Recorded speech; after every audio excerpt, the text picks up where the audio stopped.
বিবেক শব্দটি আপাতদৃষ্টিতে বড়ই নিরীহ, অথচ এর গভীরতা অনেক গভীরে।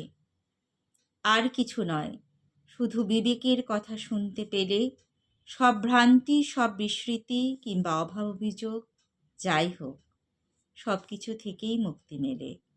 শুধুমাত্র বিবেককে চিনতে হবে, বুঝতে হবে।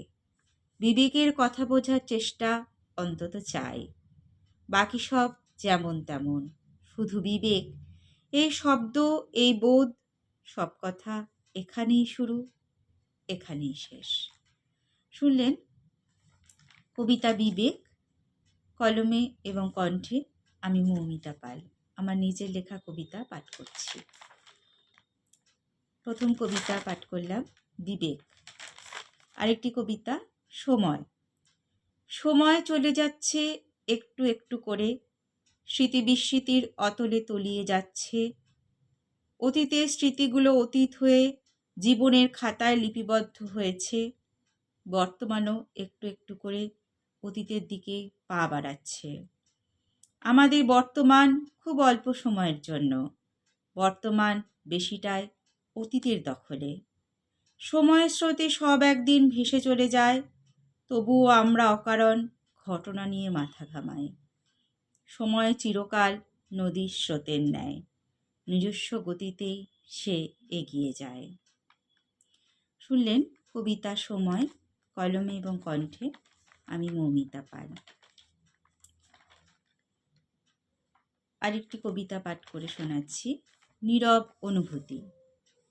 কথা বলা না বলার মাঝে জমে যায় যেসব অনুভূতিরা, নীরবতা নিয়ে তারা বেঁচে থাকে।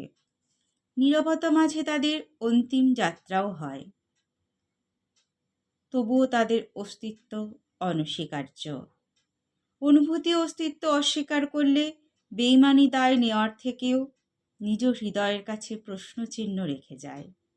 নিজের থেকে নিজেকে আড়াল সম্ভব নয় বলেই অনুভূতিরা আজও মূল্যবান। কবিতা নীরব অনুভূতি, কলম এবং কণ্ঠে আমি মৌমিতা পাল। আরেকটি কবিতা সহজ নয়। নিষেধাজ্ঞা জারি ছিল, তবুও আমন্ত্রণ ডাক এড়ানো যায়নি, যায় না।